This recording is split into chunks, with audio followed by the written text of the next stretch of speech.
almost magically solved all of the problems that we had. Obviously, it also created some nuance. What we were doing at the beginning, we didn't even know how it's called.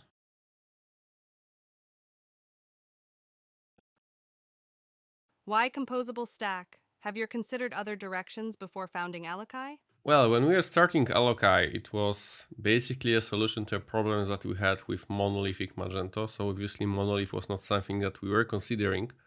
We definitely exhausted all the possible options that we had within the monolith, but in the end, it all resulted in Magento being slow, being hard to iterate on, a tech debt growing significantly, and we wanted something that was fast, that was easy to maintain, that was easy to build. So this is why we started looking for some alternatives to this typical monolithic approach. And at that time, headless wasn't such a big thing. I think Magento just released their APIs at that time, but we tried it out, and frankly, we loved it. Like, it's almost magically solved all of the problems that we had. Obviously, it also created some nuance. Yeah, and to be honest, what we were doing at the beginning, we didn't even know how it's called, right?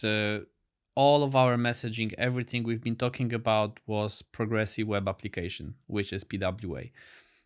Besides that, headless, composable, all this stuff was not something we would be focusing on.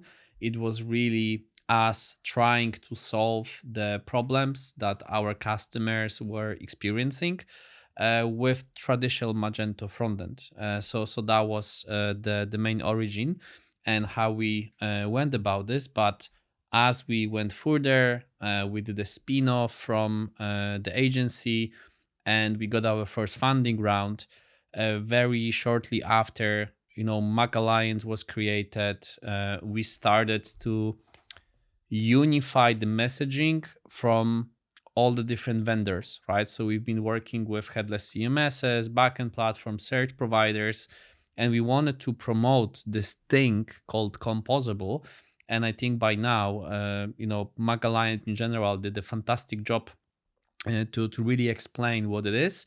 But there are also different ways to go composable that is not necessarily going to follow all MACH principles, right? And that's something we can discuss later on.